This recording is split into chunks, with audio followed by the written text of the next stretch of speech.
Heyo! Welcome to the Industry Idiots podcast. Turns out you're listening to last week's episode, and you can listen to today's episode if you head over to our Patreon at patreon.com/industryidiots. For supporting, you'll get it a week early and access to one Patreon-exclusive episode each month. Either way, thank you and enjoy this episode. Bye! Hello guys, new episode, Industry Idiots. Hey, Hi, hi Sam. Sven. Oh, at the same time. First. How you doing, man? Now, what's been going on? I'm doing fine. All good. How are you doing? Doing fine, crunching a little bit of final stress and pushing out the project, hopefully until Friday. So, yeah, it's a full week, but, I'll manage. You're in the end of semester crunch phase, right? Yeah, I'm about to write my bachelor, exactly. I'm about to start writing my thesis, and until then I still have to release our latest Inside Uni project, and that is hopefully going to be cool and working out well. And yeah, there you go. There you go. That's me right now. You have to send me all those prototypes. I have to steal all the good ideas. Yeah, we're making a fun little game this semester, since there's been so much going on outside of uni. Projects in studios or whatever we are working on that we can't say right now. And there's just so much stuff going on that inside of the uni project, and with the company, of course, inside of the uni project, we didn't want to go too big this time, so we tried to keep it in a small, easy to digest second to second. That doesn't need a lot of actual achievable scope this time. Yeah, this time an actually achievable scope. Yeah, it's like a little WarioWare style online multiplayer 4-player party game for, so you can enjoy them and drop it on Twitter and people can, play with butts. Play it for free. Yeah, because the game has butts in a funny way. Free games. Perfect. Easy peasy. All right. Yeah, that's everything. My thesis still hasn't changed. It's still environmental foreshadowing and defining that as a new design tool for narrative designers out there. And other than that, all the same. How about you? How's your topic finding coming along? Slowly developing.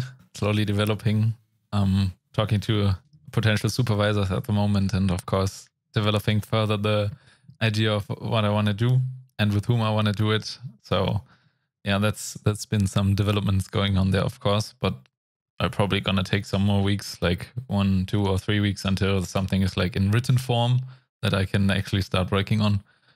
So yeah, a little bit on that. But in the meantime, I've watched my roommate play a lot of games, and that's actually a reason, or no, not a reason, but like a topic how do you say it?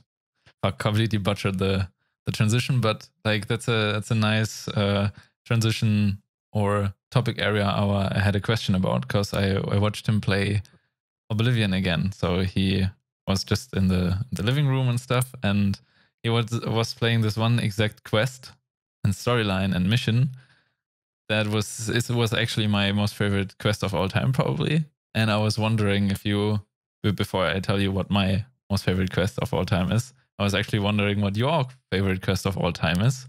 In all games or in Oblivion?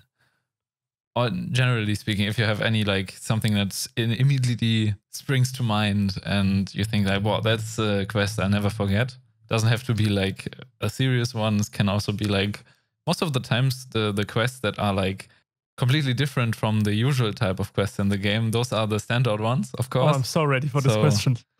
Yeah, all right. So the mission I was watching him play was one of the Dark Brotherhood ones, and it was this murder mystery whodunit quest. It's not all of the Dark Brotherhood. I mean, Dark Brotherhood was super cool, but there's this one specific quest I watched him play in that second, and I immediately thought like, wow, that's one of the best quests I've ever played, because just how unique they were in the context of the overall game. And that was this murder mystery whodunit situation where you were invited to like a dinner party situation-ish, like a get-together in a faraway city, and you were infiltrating the dinner party, for example. But the interesting thing is you didn't have to assassinate only one of the people who are attending there. You have to assassinate all of them, and basically make it look like to send a message is make it look like that the people at the location all murder each other, basically. So you had to stage all the assassination and using the potions, putting them in the chests and stuff, and use the dagger of some other NPC to kill the other NPC to like lay around false leads and stuff like that. And that was such a unique thing back in, I don't know, when did the game release? 2006 or something. That was so cool, and that's one of my most favorite quests because it was just like the overall approach of who did you want to assassinate first and stuff, and how you want to do it was kind of already like super, like had a high degree of freedom, and yeah, that's what basically made the quest so stand out for me. Can we talk about what's also awesome about the Brotherhood? And I think even though it's not a quest, or maybe it is a quest, the beginning to a quest, I think it's the most memorable and best introductions to a quest, an encounter, an faction ever, is with the Dark Hand, right? With the letter you receive. You're receiving that letter, and it's so ominous and intriguing, and oh my god, you immediately think like, what is going on here? That was one of the coolest moments in games. Like I was walking along the path, and someone hands me that letter, and it's just this dark hand, and we're watching over you, whatever it was. Just crazy. No, my favorite, what you asked is also, you asked two things at one time, like most memorable and most favorite, I think. Okay, yeah, you can differentiate for sure. Most memorable, I have to agree, is often the weird ones. Like what immediately comes to mind is some quests in World of Warcraft where characters just say the same things over and over again, like an illusion, what are you hiding? This is a sentence that is burned into my mind from one of the World of Warcraft expansions, and that I will never forget. And it was just a quest where you had to unveil some illusions, right? That were pretending to be normal people or normal of this party, and then they were constantly yelling at you with an illusion. What are you hiding? All the time. And this just became such a meme inside of our play group that it's still like 4 or 5 years later, we're still saying it all the time. And the same is with, if you've played again, no, probably not, but also in World of Warcraft, there's a dungeon where you fight Odin. Or Skovald, and you're in Valhalla, and so one of the never played as much. There's someone who's the king of the gods, and he's the god king Skovald, and that's already ridiculous. And then when you enter his domain, he stands up when you're about to fight him, and he yells at you, "I am God King Skovald," in this kind of tone. And this is also burned into my mind. Like I think about it, this comes up in my mind at least once a week. Just randomly, and you can't do anything about it. Just that line. Yeah. So these quests are very memorable to me, not for the intended reason, but because of memes, I guess. But the best quests out there who left a lasting impact. I mean, the intro to the Dark Brotherhood, for example, or Illidan's the whole Black Temple storyline in World of Warcraft, where you attain or where you like kill Illidan, and the betrayal. And all of that, all of the intrigue that comes with it. And then in games like, I want to really say The Forgotten City again, because it's one of my favorite storylines. Why not? the Skyrim mod. Totally legit. That I always go on about. This is a great quest that I'll never forget, and I think about long after as well. And maybe some of the Witcher ones where you... the Red Baron, of course. Yeah. Yeah, Red Baron, but I think more like the monster hunts, the small ones, where you're in that house, where some little thing is haunting that house. Oh yeah, I like that one too. And that's really cool. And the vampire one as well, werewolf, and where you're chasing after. These are all very memorable. I'm surprised. Maybe it's because the game is relatively recent. But these were just little monster hunts that take like 10 minutes, 15 minutes, but they're still in my mind to this day. And quests like in Skyrim's where you're assassinating the king and these kind of things, they don't stay in my mind that long, or not as prominently. So I would probably prefer a small, unique premise over like a crazy big bad storyline, The uniqueness of the quest element, or I mean, it's either one super unique gameplay aspect or something that touches you emotionally, storytelling wise, that is in that quest some monumental character beat where everything changes for the characters or something. That is either something that was probably inciting this memorableness of it, but having like a super unique gameplay mechanic, for example, I don't know, it's maybe not best example for super unique gameplay mechanic, but for example, in Red Dead Redemption 2, you have most of the quests are just running around shooting people to really dump it down. And then you have this one quest where you follow the photographer all the time. And it's completely different. You have these encounters with the photographer throughout the whole game and take photos and pictures of him, and then animals attack you. So you fight, for example, not humans all the time. And that's something that stands out for me. Or the drinking mission where you just get wasted, and that's a mission in itself, and Arthur gets totally drunk. Those two are like standout things for me in a game where like 80% of the quest is run around and kill people. So I think we also have to make a distinction, or maybe not. Maybe these are all quests. Like when we talk about designed encounters or designed missions, I mean, these are also, technically, they're all quests. Missions, encounters, quests, they're all the same. But how they're specifically an encounter profit more from the environment design, right? But because when I think about things like hunting Bigfoot or the apocalyptic horses in Red Dead Redemption Undead Nightmare, the standalone game all those years back, I still think about these missions because they were so cool and so unique and so awesome. And same goes for Splinter Cell. I think the first Splinter Cell game ever. There's one level that you enter from a vent, and then you drop down into some kind of cooling room or back room of some kind of kitchen. And I still, this mission or this entire encounter is still in my mind to this day as well, and it was amazing. Even though it doesn't have like a particular standout USP thing about it, just for maybe... Just structure-wise. Structure-wise, yeah. Some things just, they resonate with you. Like hunting this Bigfoot or hunting these apocalyptic horses, it was just really cool. And then at the end, being able to also have them as your mount. Just fantastic. Oftentimes that's also connected to like specific set pieces, I'd say. If there's like this one very well produced, very big set piece that stands out from the rest of us. Not the rest of us, the rest of the game. I don't know, for example, it's not really quests, but more like levels or missions. But in like Uncharted 4, there are a bunch of levels. But there's, of course, a standout level, which is the Madagascar one, which has like everything in it. I'm speaking, of course, of the one with the bell tower, where you, of course, climb the bell tower at first. Then you have this sequence where this bell crashes down the bell tower and opens up the puzzle area. Then you have a puzzle area. Then when you come out of the puzzle area, then you have a combat area where you fight human enemies. Then when you get through that, you jump into a car, basically. Then this car chase happens downhill and stuff like that. And this is this one level which has basically all the elements of the whole game combined into like this, like a perfect vertical slice-ish thing of what the whole game is. It has everything. And then it culminates in like some very nice cinematic piece and emotional payoff with reuniting with your brother. And then you have this character moments throughout as well. So this is also very memorable because it kind of has everything and everything in such a high production value, basically, that it stands out from the rest. Not saying that the other levels are not great in what they are, but they're just not as standout. Yeah. But yeah, so something like this, of course, also has like the quality of being standout, basically, or memorable.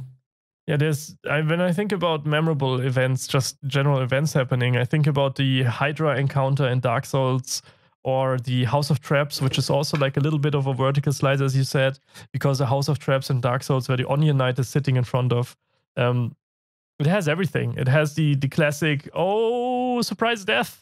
And it has the emotional and distant and slightly depressed characters. And it has hidden levers and traps and everything. So that's also like a vertical slice and something that I'll not forget because I remember this fondly, even though it's been years since I've played that level. The Hydra was the hugest one in the underground, right? After the mushrooms, after you go down you're in this huge tree inside of the tree, and you go down the tree in a spiral, and then you fight mushroom enemies, and you come out of that tree from a little door, and there's this underground beach and ocean, and there's a huge Hydra coming. That was the first Hydra that appeared, I think. And then there's the other Hydra in Dark Souls 3 that you encounter at the bottom of that forest stretch. I think that's probably the one that you've seen, or you mean, right? Yeah, that's very likely. Okay. Yeah, but what I meant is that the House of Traps especially was very memorable to me, or the ringing of the bells when we talk about if that is a quest. And that's a very big quest, but you know, The overarching main objective basing, yeah. Yeah, ringing of the bells. That's pretty cool, and the gargoyles up there. Now that you mention Dark Souls as well, it's like there's also a facet and or trait of a great memorable quest. If it or is it? It's a question that if a certain quest like has a different difficulty than all the other quests, that it's like stand out because it's so hard and you try it so often. It's like maybe it's the same for certain bosses in Dark Souls. For example, Artorias as the DLC boss is one of the most difficult ones I've heard. And I've watched my flatmate die like 60 times before he managed to kill him.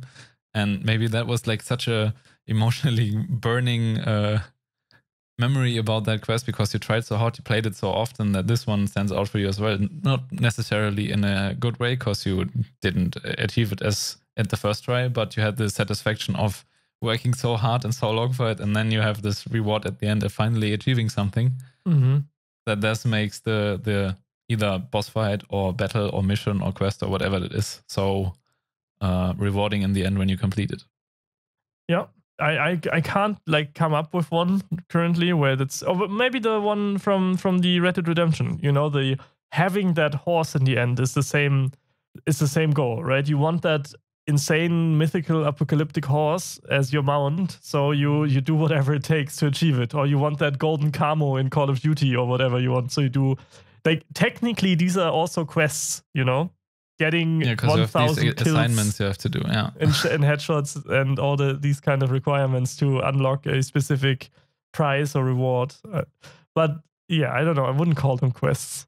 Or are they quests? I mean, depends on our definition of a quest. I mean, you have certain activities you have to do to fulfill upon getting a reward. But the question is, but does there have to be a reward? It of course doesn't. It just has to like further the progress you make in the game, basically, I'd say. So what makes a quest? What is a quest? Well, I'd say it's a task or assignment given to you where you get a reward in the end. That's like the most standard one. Of course, you can break these rules and switch it up and don't give a reward or make the quest not matter at all in the end. It's some kind of meta commentary. I don't know. Can of course switch the variation, but the basic foundation is always you have to deliver upon a task basically and get something for it. Maybe a quest is only an external task, but yeah, getting something for it seems to be a mandatory part as well. Can you think of a quest where you have no ulterior motives? The Witcher, of course, all quests don't know because you always get paid all the monster quests, the monster hunts. But then quests like where you enter a village and the village, I specifically, that's actually a quest I remember. And that's a great quest. That's a really awesome quest. You come into this village, a very, very small village, and the villagers tell you that they have a god they are, they're worshipping. Mm-hmm. And you go over there in this broken down ruin, and there's this altar, and then someone speaks to you in an echoing low voice. And that's the god they are all worshipping.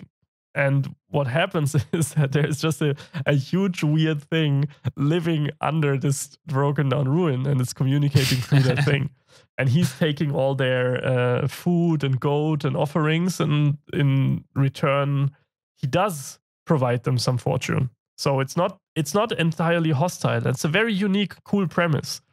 What you do is you negotiate, or hopefully negotiate with him, so the deal is a little bit better for the villagers, and the villagers aren't getting exploited. But they're so the deal gets more fair, and that's a very cool quest, and I also think it's very memorable. The thing is that you do not really. Okay, yeah, the villagers do offer you gold to fix their problem. Is there a quest that has no reward? Well, I'd say there can be from a saying. You have a personal quest for revenge, for example. If you have like this, from a point of view of the player character, that you have this intrinsic... narrative rewards. That you have this intrinsic motivation in a narrative context. Hey, I'm the main character A, and my village was raided. I want to take revenge on whatever faction B. And that's like this quest for revenge, you would say, like this mission.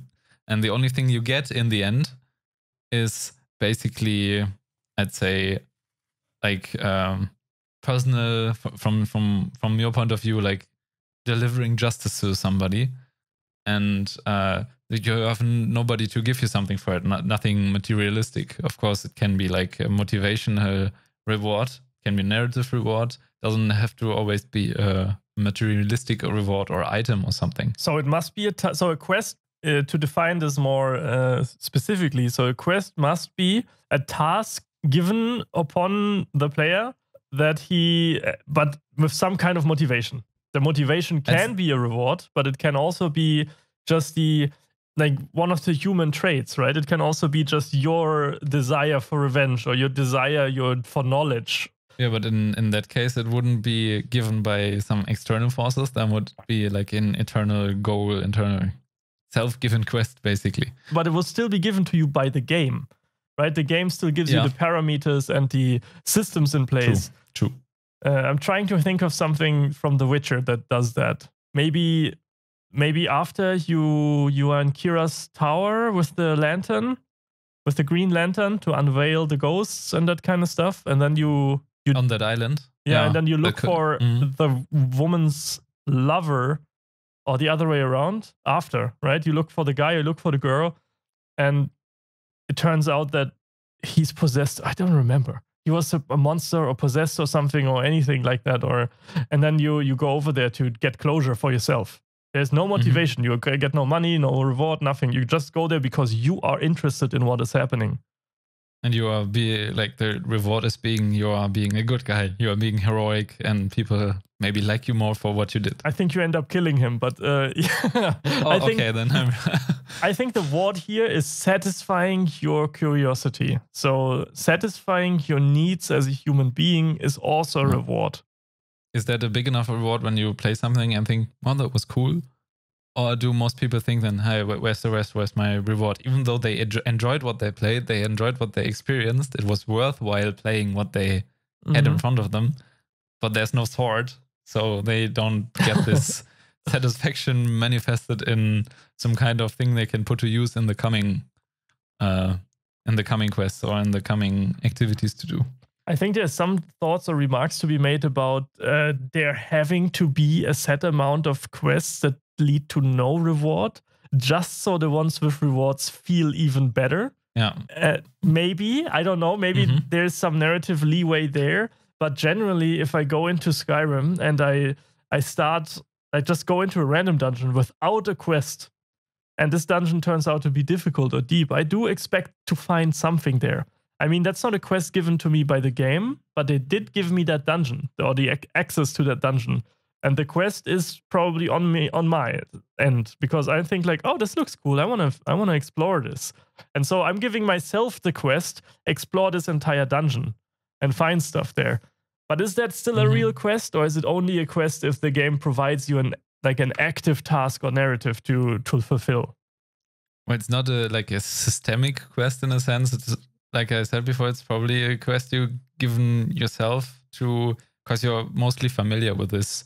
Games have always been teaching people these risk and reward cycles that are in every game. If you do something, if you take a challenge, if you go somewhere, you always go there with the expectance of some kind of gratification and acknowledgement of your achievements, basically.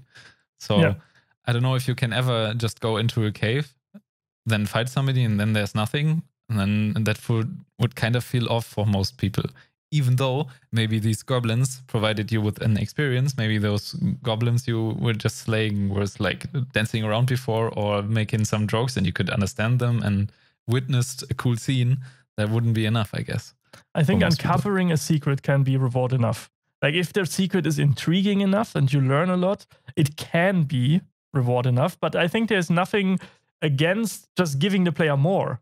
Like who cares if it can be enough? Why can I not just give him the secret reveal and give him some reward? So you have double layer rewarding, and that's better anyway in the long run. I think if you think about areas like Skyrim's that underground dwarven city, the huge, enormous dwarven city, and just uncovering the secrets there and finding the lore tidbits and understanding what has happened in this place and why a Dwemer gun and why are there no dragons there, or this kind of stuff, or what's up with the red glowing root, neon root. All of these things are already intriguing enough or to motivate you, but I do feel like that you're right, and there should be a reward in the end. Maybe sometimes quests are also just a device to get people to from A to B, basically. Because if I remember that Drama Underground City correctly, then the main quests were putting you towards that location, but the main quest only touched on a fraction of the whole area. So it exposed you to this new possibility, but it didn't take anything additional to it. You were kind of like, if you were only following the main quest, you were done with it in like 10 or 15 minutes, I think, if I remember it correctly. But there was like so much more to the explore. And maybe that is already part of the review of the previous quest, even though it's not being told to you, hey, here, you now have this new area to explore. This is your new toy you can play with, basically. So in that sense, it could also work out. All right, so for ourselves, we have defined essentially a definition of a quest, and that is, a quest is 3 parts. There's first motivation or intrigue given or inspired in the player, and then there's the task happening, the task at hand. It can be exploring a dungeon, it can be killing those 24,000 wolves for that one farmer, or it can be crazy in complex multi-layered story systems. And then in the end, there's a reward. Getting drunk. Or getting drunk in some cases. Yeah. And then in the end, there's some kind of reward. It doesn't need to be monetary. It can also be gaining a new relationship with a character, a new follower, or getting a monetary reward, a cool item, maybe many of the above, right? So a quest is this device to enable and populate the content of your world in a more passive sense, where the quest... Because, sorry that I'm going on this long monologue, but if you look at a quest from outside of the quest, when you're just a character in the world or just a designer working on the game, then the quest is one device of environmental storytelling. You put this entire closed loop into the world to be discovered. You never have to, but you can, right? It's there. So it's just one piece of, it's like finding a nice rune on the wall that just tells you something, but just way bigger than that. So, I mean, if it's a side quest, for sure. If it's a side quest, main quest, then you probably have to do it. Yeah, and most of my comments are on open world design anyway, because this is my forte, or what I'm interested in anyway. Yeah, for sure. No, I lost my point I wanted to touch on. Damn it. Damn. Gone but not forgotten. I remember it. It was like, in a way, it reminds someone, or it reminds me of this classical storytelling structure of like generally writing a book or a movie or anything else that is being told to you. You have these 3 acts. You have the inciting incident, like a bait or something that gives you the intriguing setup, like you said. Yeah. And then the main meat of the story, basically, or the main meat of the movie or book, whatever, like the thing that makes it fun, like the gameplay part, the activity you do. And then you have this punchline at the end, or gut punch, or revelation, or whatever. Cliffhangers, all of that stuff. Yeah. So most of the quests are probably falling into this 3-act structure thing. But I guess when you're working as a quest designer or something, you try to challenge yourself and try to build on that a little bit more, like maybe make it more complex, to divide it into a 5-act structure, maybe trying to tell a story that follows a Shakespearean type of way, where like the high point is happening kind of in the middle of the story and everything else feels like more like an epilogue or addendum to it. So there's some cool like structures or devices you can look at when designing these missions or quests in general. So yeah. Well, you can only break the rules if you know them, right? True. If you work on quests, and you need to really ingrain what delivers a great story, right? Especially in an interactive medium, which isn't that easy.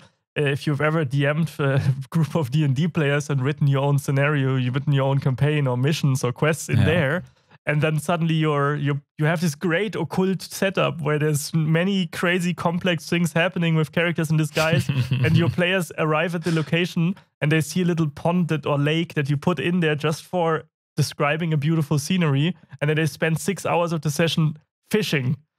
And then you're like, okay, great, thank you guys. I created this entire structure here, and you're sitting at the lake fishing for 3 hours. But that's part of it, right? That's part of the experience. Yeah, especially in open world games, for sure. Players can do whatever they want. Half the content. So I felt the same when playing Assassin's Creed Origins. Like, if you do everything in the game, you could probably spend like 80 or 90 hours on it. But I just mainly followed the main storyline, did maybe 1 or 2 side quests per location. But from at some points I was like at level 25 or level 30, and they also always do this kind of thing and guiding you. Like if you look at the whole map, there's a lake in the center, and basically your progression is going around the lake one time. But the lake is like a sea, it's super huge. On the left side is the city, and then there's Alexandria, and then the right side of the thing. So the pace with how I was chewing through the content by just following the main storyline, I uncovered basically 50% of the map in 15 hours, and thought like, okay, so kind of not doing the side quest made all the areas feel kind of empty, but it was my responsibility because I didn't follow up on the side quest. But I was like kind of shocked how far through I have seen kind of everything according to how much I uncovered of the map, that it was like, okay, maybe I should take some more time and also do the other stuff if I want to see everything. I mean, the best example for what you're saying is Skyrim, right? If you play the main quest, well, how long is the game? 10 hours? But you can spend even less, I guess. Yeah, and you can spend. Yeah, it's ridiculous how small the main quest is. You're not. I don't think you see 30% or 20% of the map with the main quest. None of the cool outside cities and College of Winterhold, all these insanely deep running institutions and complex systems of quests and world building, you never encounter them because your game is finished after 10 hours. And you can spend upwards of 400 hours in Skyrim.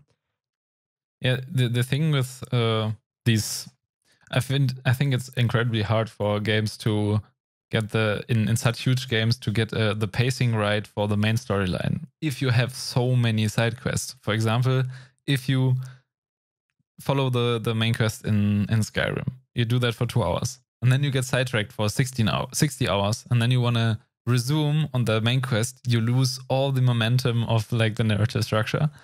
Yes. You're completely out of okay, what was happening before? I can't recall. I've just been murdering everyone in Skyrim because I'm now Dark Brotherhood member, whatever. so something like that. But if you, that's basically what I mean. It would be like the greatest achievement ever in open world storytelling if you manage to intertwine the main storyline with all the side quests and not ruin the pacing or momentum of what you are trying to tell with your main thing, basically. Yeah, for sure. But also, I think we have to, in a game like Witcher, that's probably the goal, right? You wanna intertwine them as much as possible. So while they're experiencing the main quest, they also get to see all these side things happening in a good pace. And that is a great goal to have. And pacing is for sure the hardest thing to do. But in games like Skyrim, achieving that is not as important for the game's pillars or the design pillars as achieving player fantasy. And achieving that player fantasy of being the chosen Dragonborn and being able to develop this insane, overpowered character that you're the chosen one, and going through the world and solving everyone's problems, sure. Batman or superhero style. That's the main goal. And you want to offer these options to the player and not. You don't care about defeating that big bad evil dragon. In my first Skyrim playthrough, I played 300 hours and I've never killed Anduin. I've never finished the game. Well, because the game's not setting up like a huge connection to that character, and like a death or a victory over a boss will only be like impactful if you have some kind of connection to him. Point is, in a game like Skyrim, where it's about you being the character. In a game like Witcher, you play Geralt. You play a character that is set in a given narrative to you, and you play this character according to this story that you're experiencing. Mm-hmm. But in Skyrim, you are the story. Your choices are the story. You're just you're giving the sandbox. You create your own character, and you become in your choices what to do become the story, right? And they give you all these elements. And I think in a game like this, it's not the goal and it shouldn't be to give the player a good connection to some main narrative, because that will hinder them spending 500 hours in this world. Because then they will feel like, because if you finish Witcher, I'm a diehard Witcher fan. I love Witcher to death. And after I finished Witcher, my motivation to play, even the quests that I haven't seen, wasn't really there anymore, because the narrative was so well ingrained and intertwined with the story, which I loved playing. I loved every second of my 300 hours of Witcher, that afterwards I didn't want to play anymore, because now the story has ended and I understand all the motivations of the evil and I understand everything and I'm done. It's over. And you always feel like you already have the whole picture of everything. Exactly. Which for Skyrim, you never feel that way, I guess. Exactly, because in Skyrim, it's more about, it's a little bit like archaeology, I think. You're just trying to uncover, and it's like D&D. You go in there, you become a Dark Brotherhood murder hobo, and you kill everyone. Or you go in there and become a scholar of magic, and, you know, that kind of stuff. But in Witcher, you're living through a story of Geralt and his all of his personal connections to all these characters and what's happening in his world, which is an amazing task to make this work. But, you know, they're different kind of open world RPGs that we're talking about. It's always interesting when you play story-heavy games with a lot of quests and activities, that when you are playing a predefined character that follows the main beats, basically, even though some games might offer you opportunities to play a certain way. For example, Mass Effect comes to mind with being an asshole or not being an asshole, basically, playing the good or evil route. And in the end, except for like giving off a different vibe in certain situations as the character, as acting in cutscenes, acting in dialogues, you don't really change the overall thing what happens. So that's also one facet of like a predefined narrative and an open narrative, basically, compared to Skyrim, where you just, like you said, you decide what's gonna happen next and not, okay, we're not going to go to planet A, then planet B, then C, then D, and E. You're going to play the planet D first, maybe, if you want. So, well, what you're saying is, I wrote a blog about this exact topic that you just mentioned, the responsive narrative, right, or reactive narratives in some parts. I know all of the narrative designers and people in the industry are going to roll their eyes if they hear this word, so I'm only going to say it once. It's the dissonance, right, the ludinative dissonance. And people hate it because it just describes, it's a super, super big term people throw around to sound smart, but it essentially describes the disconnect that happens when the gameplay is not delivering the same thing as the story, right? If you play Metal Gear Solid 5 and you play the game without killing a single person, the game and the cutscenes and the characters still treat you as this evil anti-hero, even though you're only doing good things. And this is something that is exactly what you talked about just now. It's this, that the narrative does not react to what the player is doing. And I think achieving a responsive narrative to provide immersion to the player is more important than pacing the story 100% on point in an open world game. You want to have the open world feel alive, breathable, living, right? So when the player goes around murdering children or murdering everyone, or doesn't matter, plundering villages, then he's famous for it.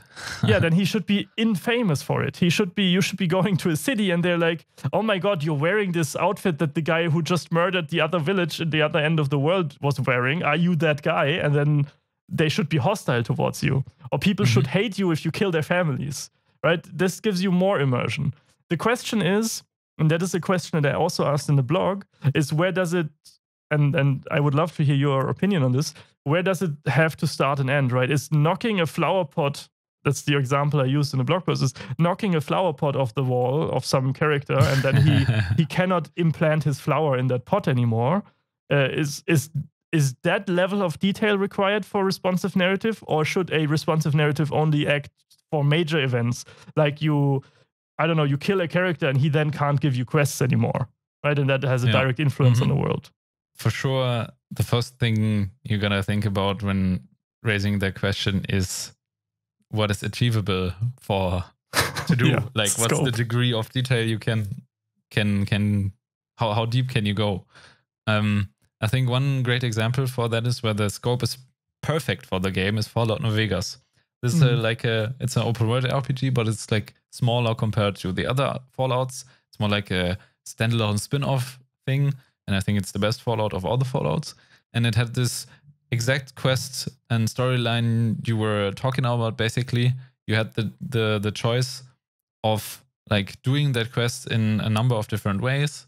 That there was a quest that took place in a hotel, and you were given this quest in the beginning of the hotel, and then you have like 4 or 5 ways how to do this quest, basically. So, but resulting from how you do that quest, everyone else in the hotel is gonna react to you. So you have this closed area where that closed area is reacting to that. Not the whole world, of course. There are multiple other areas. Which makes it controllable. Very good, yeah. Which makes it controllable and achievable in scope. And for as long as you are in this New Vegas City hotel thing, you feel like, okay, that's a believable thing. I understand. It makes sense that people who witnessed the stuff I've been doing and maybe heard some rumors spreading through the hotel, makes sense that these people heard about it. But as soon as you leave the city, or as soon as you even leave the hotel, nobody else knows about it anymore, because realistically, the word isn't spreading as fast, maybe. And also, I think it's a great scope to keep it on that level. Just, I don't know if you have to go even deeper than telling an NPC on the other side of the map, oh, I heard what you did in the hotel. There was such a nasty way to do the quest, basically. And then it takes you completely out of the, okay, wait, I haven't been thinking about that quest anymore. It was like 5 hours ago. I don't care anymore. But there you go. That's what I mean, right? This is something that should happen to the player. Maybe the player should have to face the consequences of his actions.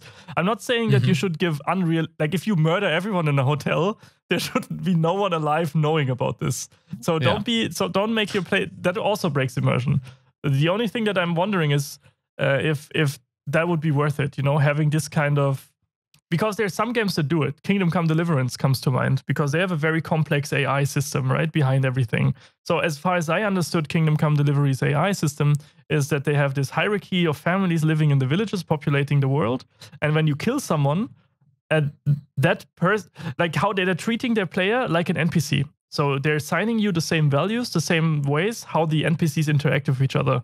And now you have this, I don't know, let's say you have this male, brown hair, 40 years old, working in the lumber mill, and you murder him. And this NPC doesn't have any children, and he doesn't have an apprentice. So now the lumber mill is not manned anymore in this village. So what the game does now, as far as I understood it back in the day when I was researching how their AI system works, is that the village just employs a new person as that character, and they learn how to do it, and they from all the NPCs. Yeah, and they fill the slots dynamically with new characters, and this kind of shit, and that has direct impact. Like you kill someone or you murder someone, and then he doesn't show up to his buddies anymore, and their buddies are worried, and this kind of shit. And this is the level of interaction that you will never see as the player directly. You will not understand that this is happening, but you feel like it's happening. You feel like there's what I'm doing matters. Like there's impact. The game is very famous for one specific choice, and that is, or one specific playthrough that was uploaded somewhere, and that is someone was asked do you want support? You're raiding a village as a quest for some landlord, and they ask you if you want support from their troops. So you take support, and when you take that support, these men are missing in the defense force of that landlord's castle, and then the castle gets attacked. And it's less likely to win the defense because he has less people to defend the castle. And then you come back to the castle and maybe everyone is dead, or it's a new landlord in hand. And this is the kind of level of interaction that makes the world feel alive, right? And that is a responsive, passive narrative. How far can you take that, though? If you go back to the lumberjack thing, if you repeat that, let's say you murder the lumberjack guy 20 times, then at some point, there shouldn't either be new people respawning, or there is no one else in the village left who can take over that job, basically. So we should get someone from the team.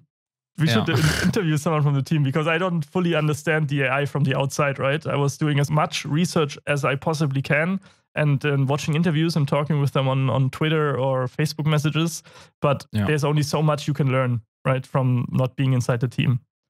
Because if they are infinitely respawning, then it does the opposite of what you just said. Because if you think it doesn't matter, okay, cool, the game spawns somebody new and replaces it. It's cool for that one situation. But if you really try to break that system and lay it open, basically, and then it just a new character spawns that takes that spot and not from the existing ones.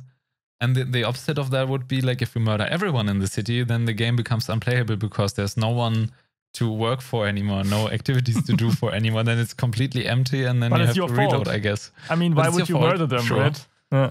Yeah. But it's a good question. It's a very good question. Where do you draw the line? Because realism is never the number one aspect of games. Ludo and fun and playfulness, that's the number one aspect of games, and you want to supply a fun system. Keeping up the illusion. Yeah, that as well. You don't wanna break the immersion. That's true, but it like if you were up for realism, then you would have your character. You have to press a button so your character, I don't know, breathes, and you have to cut your hair. And some games do that, and you have to. That will get tedious. You have to eat and drink, and you have to remember drinking. And if you don't drink for 3 days, then your character faints and dies. You know, these are systems. Okay, game shouldn't be harder than life. Okay, please. Well, you managed to remember drinking in real life. Sure, but but you do it on autopilot. You don't really spend much time of your cognitive energy thinking about breathing. No, you're probably gonna do it because I'm mentioning. Sorry, guys. It's a classic thing. Remember to breathe, and you're doing it out of habits, and the stuff you're already like doing on autopilot. That's not something I want to imitate in a game, I guess. Yeah, for sure. The breathing, for example, shouldn't be like a button press. That should be something that your character does, and you can observe him doing, but you're not the one instigating that doing. And the classic meaningful action you want to take. Exactly. But to get back to the responsiveness of a narrative, right? Then as long as you deliver this, I think a way in between is the best way to go. You want to offer meaningful choices, and you will also want to offer some systems that track the player's status, not just a black and white scale, not just, okay, the player did one bad deed and now he's dark side. Now he's an evil character. It should be a dynamic system. And your slider, good, bad, just goes around, you get some scars and that's it. Yeah, maybe we can draw some moral philosophy, right? We want all your actions to affect some kind of cosmic scale of your character and your goodness. And maybe that's how we can somehow treat this, right? As long as your good deeds outweigh the bad ones and the evil or bad deeds are not so terribly bad that you know, if the game's end would be you unredeemable getting into hell or heaven, speaking metaphorically, then you should probably, then murdering someone would probably immediately put you on the going to hell side of things. A little bit unrelated, but now that you mentioned hell, a thought that entered my mind. How do you stand on, like, what's your opinion on meta quests, basically? Quests that are kind of in there, and if you play them and you know, okay, this is like a super obvious reference to outside factors of the game. Example, Diablo 3 had a generated dungeon. This was more like an Easter egg thing called Development Hell, basically. And that's like an obvious joke of game development and the game taking forever to be completed. And if you play that as a player, is that something that would take you out of the immersion of the game? Or would you think like, okay, it's totally reasonable that this content, even though it feels Easter eggy, is in there? Easter eggs always kind of destroy immersion, but I think you have to look at games, the type of game. I don't think you play Diablo to be fully immersed in a narrative. You play Diablo because you enjoy the systems and you enjoy the action isometric gameplay and that kind of stuff, and you are in this world, but you do not care about your immersion as much as you would in Skyrim, for example, where you are the literal character in the world. So if Skyrim had a door that I can open, and inside that door there's modern Tamagotchi toys and smartphones. Okay, yeah, Thomas the Tank Engine as dragons. That's something I would not enjoy, and I've never installed a mod like that because I don't want that. This is not my intended experience as a player, not as a designer. This is not why I played this game. But as long as the Easter egg is either super low key, so only people with knowledge about it can understand it. So a good example would be you wearing a t-shirt, and the t-shirt has I don't know, a fancy design and it looks normal for everyone else. But anyone who knows the game, maybe that the fancy design is the runic tattoos of one main character of a game. And as long as the person knows this game and this character, they know what your t-shirt is about, but other people will not know, then I think this is a good standard to set for Easter eggs. Like, you wouldn't notice that it's an Easter egg if you don't know the source material for the Easter egg. So it doesn't break the immersion of the usual player. And the other players who recognize the Easter egg, they like the nod, you know? It's kind of like the Witcher 2 Easter egg with the Assassin's Creed character who were falling next to the haystack and obviously failed his leap of faith jump, and you get there as Geralt and see like, okay, there's this guy in a white coat next to a haystack. That's the Assassin's Creed meme. That's Exactly. so subtle. No one else who played, like the people who didn't play Assassin's Creed wouldn't probably pick up on that. Exactly. Or a character offering you a nice egg, you know, just offering you an egg, and he looks like Danny DeVito. Then if you have seen It's Always Sunny in Philadelphia, you would know that he's offering you a nice egg in this trying time. But in reality, you would never understand what this is, and you would just be like, okay, this character is just a farmer offering me to buy eggs. Or you think, oh, that's odd. Why is he offering me? It's a weird example, but you know what, you catch my drift. You understand what I mean? Yeah. So for sure. you gotta find as a, I don't know how far we are in the episode, but as a closing or as a final thought to this topic, at least, or to our question that we were asking ourselves, you find a nice middle ground. Don't go full non-responsive quests, and you have to do whatever is being given to you, and there's no meaningful choices. But also don't go fully sandbox. You know, don't allow anything, because then it feels like it's meaningless and it has no intent. Yeah, stories always need an intention of of the people who are telling them some kind of message, I guess. Yeah, that's actually a good question, because there's always this ongoing discussion, especially since AI and smart learning and all of these AIs are getting better. If we procedurally generate narrative, does that still have intent? And are you still motivated to play this game then? That's a good question. As long as AI doesn't become sentient, I guess, then they can't really tell a story that has like where their own personal motivation is driving the narrative of the story and how it's being told, basically. And it's always the person who chooses the selection of characters and what happens in the story tells a little bit about the author himself. Yeah. And if that's totally random, then you see, okay, it's like from an AI, I guess. So it's a very super fascinating, interesting topic for the next 10 to 20 years of gaming, how that will develop. Because for sure, everything will be more automated and generated. It's just as it should degree. Be. You should see this as exactly. You should see this as a tool. It's the same debate that artists often have when a new tool comes out, like content-aware filling or smart brushes, that this is taking away from my expertise. Machines are taking away my job. It's going to happen. Or automated image filling and that kind of stuff. No, it's not, because this is just a tool that you as the artist can use to deliver the message you want to send, your intended message. And the same, I think, is viable for game designers, or in this case, specifically us, or me as a narrative designer, or the narrative designers out there. And that is, if it comes out, no one is going to use it to generate an entire story. It's when it's used wisely, right? You don't need a narrative designer or a game writer to write you down 500 character names. That's not something that someone needs to do. Yeah, it's more corner cutting.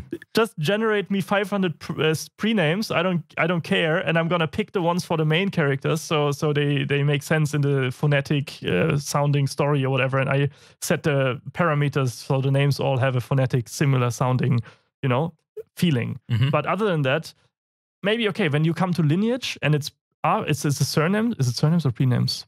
The surname. The first one is the surname. Okay, surname and name. So the normal name. So if you generate the lineage and the family name, then of course that should probably not be generated.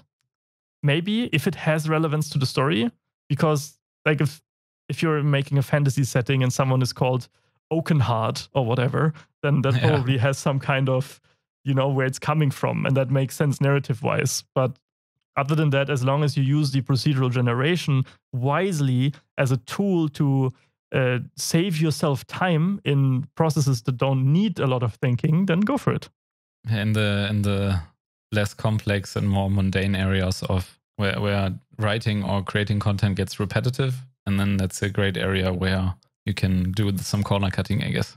Yeah. Another good example would probably be writing barks. If you're have you done any narrative Barks? work or game? Dog barks? Yeah, barks. Essentially, it's similar to weenies. It's also a funny sounding. Okay. No, it's not what it's not a weenie. It's not the same as a weenie, but it's a funny sounding word that means something different. And barks essentially it's a narrative tool, and barks are what you write down as little sentences that characters say.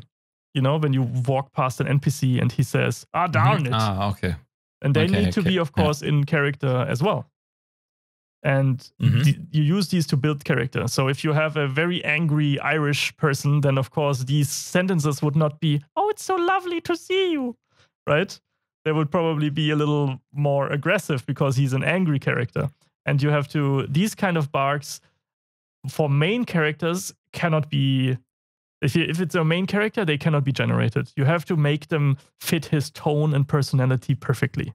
But if you're, if it's farmer number 28, you don't care.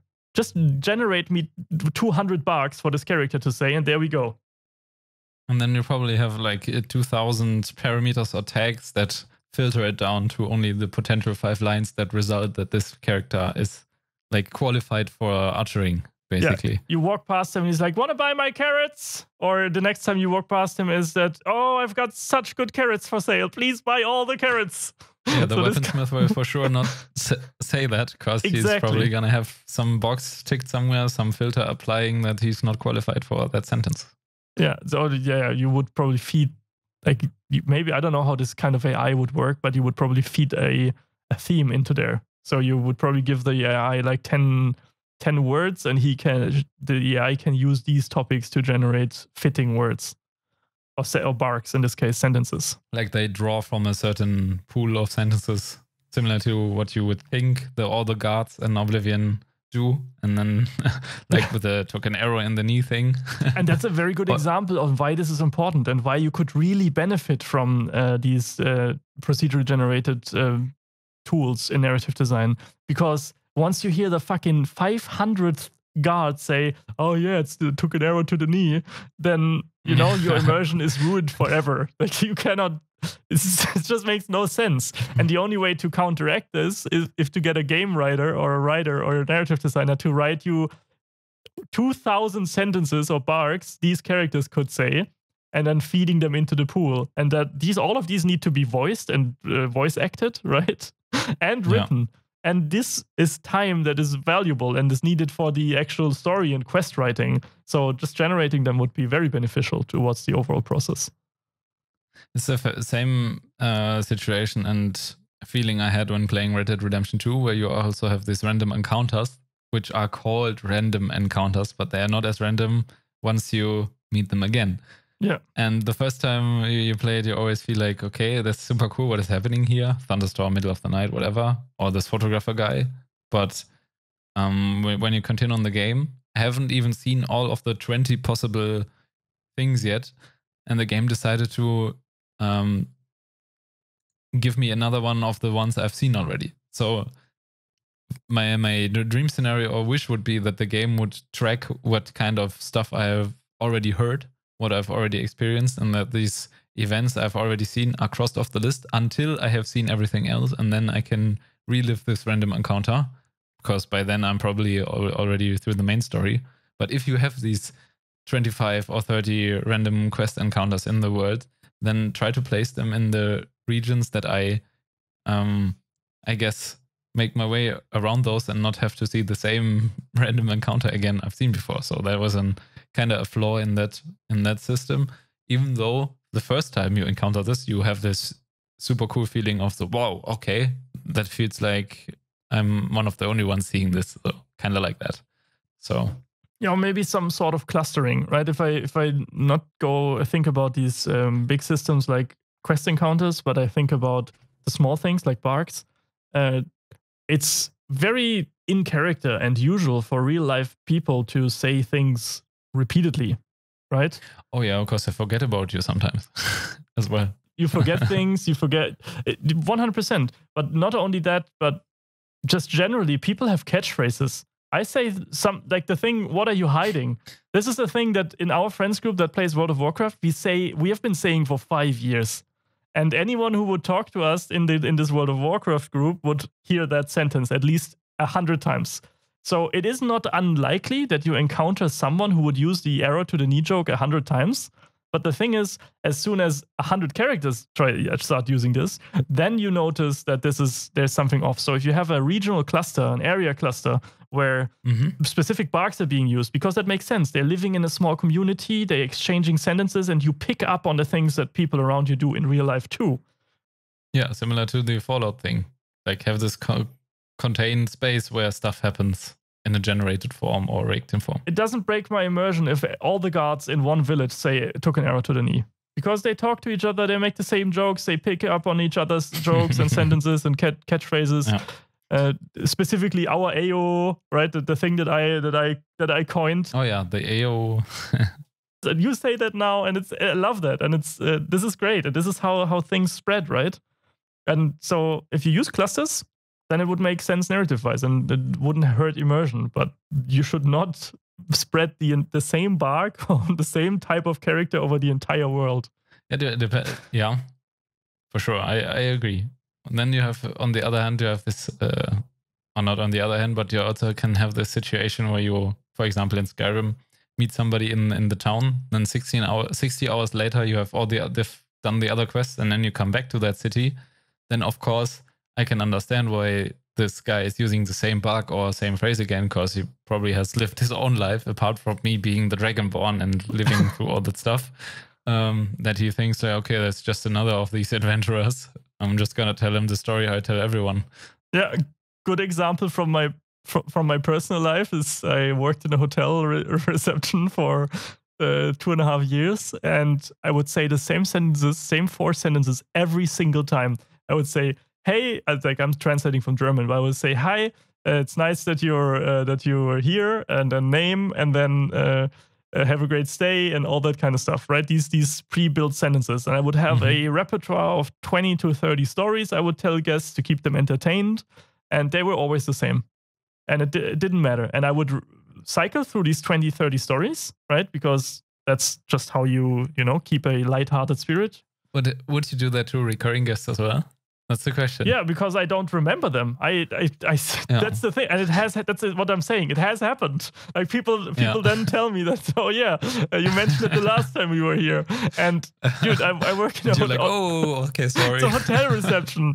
I have fucking 200 faces each day. What do you mean? As if I remember that after 1 year of, How amazing would that be if the game would then recognize it and supply you with like an option to answer to that? You have already told me that, and then the character says, "Oh, I think that's awesome." I think you just came up with a cool thing that maybe some AAA studio can use in their open world.